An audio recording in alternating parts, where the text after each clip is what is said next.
2 Chronicles 33. Manasseh was 12 years old when he became king, and he reigned in Jerusalem 55 years.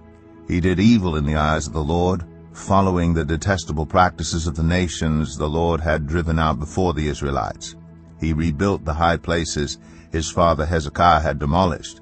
He also erected altars to the Baals and made Asherah poles. He bowed down to all the starry hosts and worshipped them. He built altars in the temple of the Lord, of which the Lord had said, "My name will remain in Jerusalem forever." In both courts of the temple of the Lord he built altars to all the starry hosts. He sacrificed his children in the fire in the Valley of Ben Hinnom, practiced divination and witchcraft, sought omens and consulted mediums and spiritists. He did much evil in the eyes of the Lord, arousing his anger.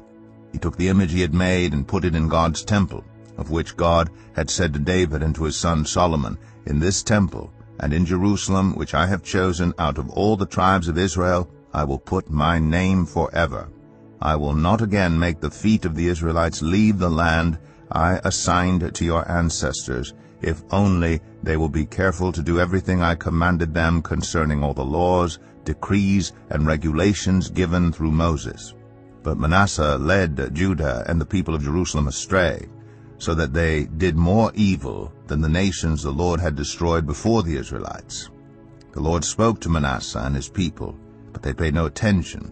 So the Lord brought against them the army commanders of the king of Assyria, who took Manasseh prisoner, put a hook in his nose, bound him with bronze shackles, and took him to Babylon. In his distress he sought the favor of the Lord his God, and humbled himself greatly before the God of his ancestors. And when he prayed to him, the Lord was moved by his entreaty and listened to his plea. So he brought him back to Jerusalem and to his kingdom.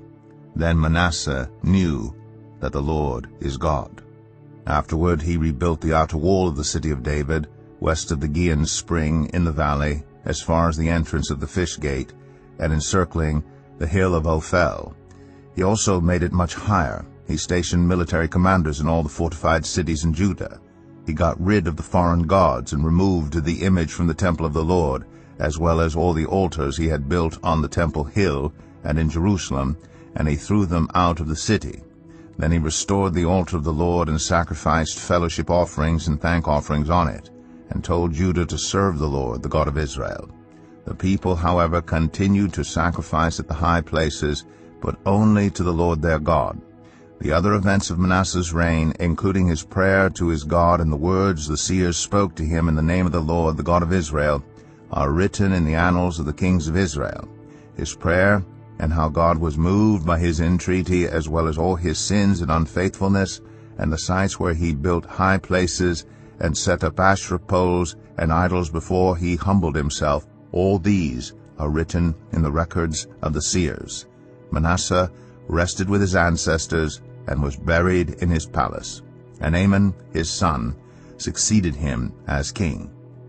Amon was 22 years old when he became king, and he reigned in Jerusalem 2 years. He did evil in the eyes of the Lord, as his father Manasseh had done.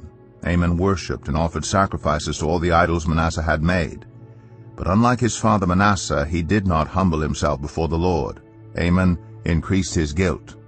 Amon's officials conspired against him and assassinated him in his palace. Then the people of the land killed all who had plotted against King Amon, and they made Josiah his son king in his place.